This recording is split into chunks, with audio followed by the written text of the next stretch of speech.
एक गांव में एक बुजुर्ग रहता था। गांव के सभी बच्चे उसके पास जाकर कहानियां सुना करते थे। एक दिन उसने बच्चों को एक कहानी सुनाई। एक बार एक राजा था। उसके पास बहुत सारा सोना था, लेकिन वह खुश नहीं था। वह हमेशा दुखी रहता था। एक दिन एक बुद्धिमान व्यक्ति उसके पास आया।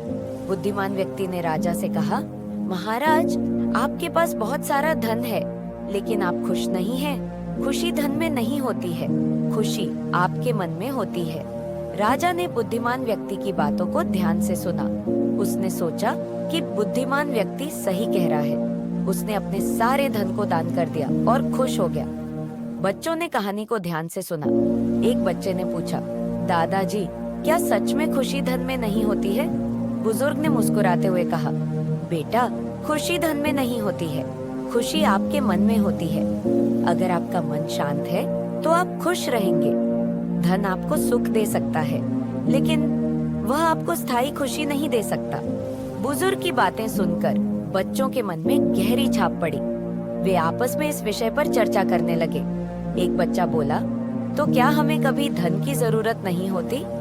बुजुर्ग ने उसकी ओर देखा और कहा, बेटा, धन जीवन के लिए जरूरी है, लेकिन वह सब कुछ नहीं है। धन से हम भोजन, कपड़े और घर खरीद सकते हैं, लेकिन सच्चे रिश्ते, शांति और संतोष नहीं। ये चीजें हमारे अच्छे विचारों और कर्मों से मिलती हैं। एक और बच्चे ने पूछा, दादाजी, तो हम कैसे सच्ची खुशी पा सकते हैं? बुजुर्ग ने प्यार से बच्चों की तरफ देखा और कहा, सच्ची खुशी दूसरों की मदद करने में है, अपने मन को शांत रखने में है और हर परिस्थिति में संतोष ढूंढने में है। जब हम अपनी जरूरतों और इच्छाओं के बीच का फर्क समझ जाते हैं, तब हमें सच्ची खुशी मिलती है। बच्चों ने इस बात को समझने की कोशिश की।